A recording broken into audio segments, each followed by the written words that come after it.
চিংড়ি পোস্ত দিয়ে ভেন্ডি রান্না দেখো বন্ধুরা কি দারুণ হয়েছে।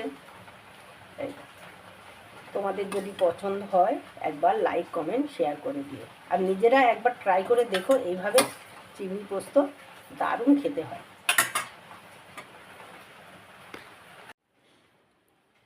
এই যে ভেন্ডি, এই ভেন্ডি নিয়েছি, আমার ছাদ বাগানের ভেন্ডি। এই ভেন্ডি চিংড়ি মাছ দিয়ে আর পোস্ত দিয়ে খুব সুন্দর একটা রেসিপি তৈরি করব। বন্ধুরা তোমরা দেখতে থাকো।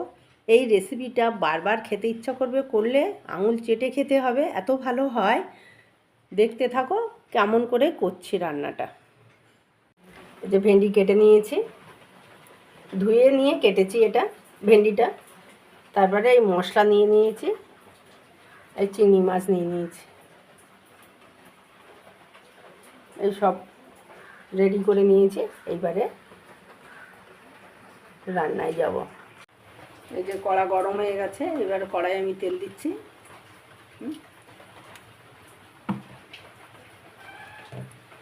একটা লঙ্কা টুকরো করে দিয়েছি, একটু জিরে দিলাম,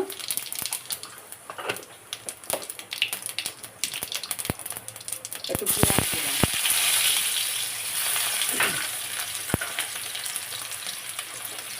এবারে এর মধ্যে একটু চিংড়ি মাছগুলো দিয়ে দিই, তারপর দিলাম লবণ, এবারে দিলাম হলুদ। এবারে আমি এইভাবে করতে থাকি। এবারে ভেন্ডিগুলো দিলাম, ভেন্ডিগুলো দিয়ে এইভাবে নাড়াচাড়া করে নেব, একটু ভেজে নেব।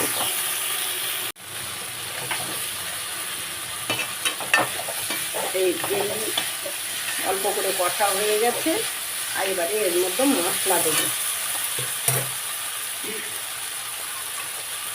এর মধ্যে দিলাম লঙ্কা আর ধনে।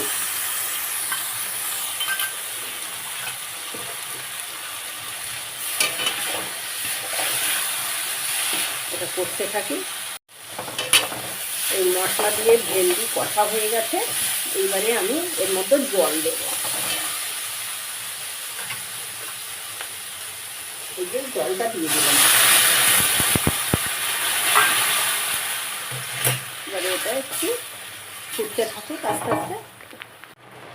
দেখো কি দারুণ একদম ভেন্ডিগুলো সিদ্ধ হয়ে গেছে। এবারে একটু এর মধ্যে দেব সাদা সরিষা আর একটু পোস্ত বাটা, একসঙ্গে করে পেস্ট করেছিলাম, সেটা দিলাম।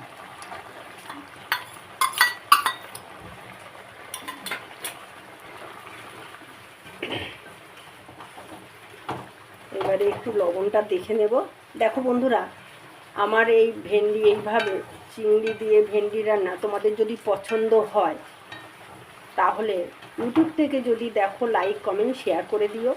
আর কোনো নতুন বন্ধু যদি এই রান্নাটা প্রথম দেখো, তাহলে সাবস্ক্রাইব করে দিও। প্রতিদিন আমি যে রান্না করি বা খাবার দিই, সেগুলো সবার প্রথমে সেই বন্ধুর কাছে চলে যাবে। আর বন্ধুরা তোমরা একবার এই ভেন্ডি এইভাবে রান্না করে খেয়ে দেখো, দারুণ খেতে লাগে। এই রান্নাটা তোমরা খেলে বারবার তোমাদের খেতে ইচ্ছা করবে, আর এই ভেন্ডিটা রান্নাও করতে ইচ্ছা করবে, মানে এত ভালো লাগে খেতে। আর এটা আমার ছাদ বাগানের ভেন্ডি, সেই জন্য খুব আরও টেস্টি, মানে কোনো সার বা অন্য কিছুই দেওয়া নেই এর মধ্যে, শুধু জৈব সার দেওয়া আর রান্নাঘরের যে সবজির খোসা ওইগুলোই দেওয়া, আর কিছু দেওয়া না। তার ফলে এই ভেন্ডির টেস্টও আলাদা। চিংড়ি পোস্ত দিয়ে এই ভেন্ডি রান্না আমার কমপ্লিট হয়ে গেছে। এইবারে এটা নামাবো, একটু গ্যাস বন্ধ করে একটু ঢেকে রাখবো, 2 মিনিট পরে আমি নামিয়ে নেব।